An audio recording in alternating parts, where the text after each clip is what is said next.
Hey guys, సింపుల్గా egg omelette curry ఎలా prepare చేద్దామో చూసేద్దామా. ఫస్ట్ కొంచెం ప్యాన్లో ఆయిల్ వేసుకుని ఆనియన్స్ వేసి ఫ్రై చేయండి. Next chillies, ginger garlic paste add చేయండి. బాగా ఫ్రై అయిపోయాక టొమాటో యాడ్ చేసుకోండి. అది బాగా మగ్గాలి. ఈ లోపు ఇక్కడ ఆమ్లెట్స్ అన్నవి వేసుకుందాము. చిన్నగా ఇక్కడ చూపిస్తున్నట్టు వేసుకోండి.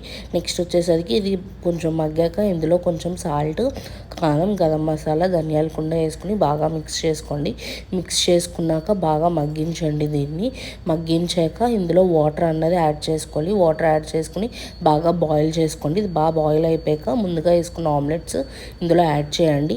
యాడ్ చేశాక ఒక 5 మినిట్స్ నుంచి ఒక 10 మినిట్స్ వరకు బాయిల్ చేయండి. బాయిల్ చేస్తే ఆ ఆమ్లెట్లోకి వాటర్ అంతా ఇన్ఫ్యూజ్ అయ్యి టేస్ట్ అన్నది బాగుంటుంది. మీరు కూడా ట్రై చేసి ఎలా ఉందో చెప్పండి. Thanks for watching guys. Please like, share and subscribe. Thank you.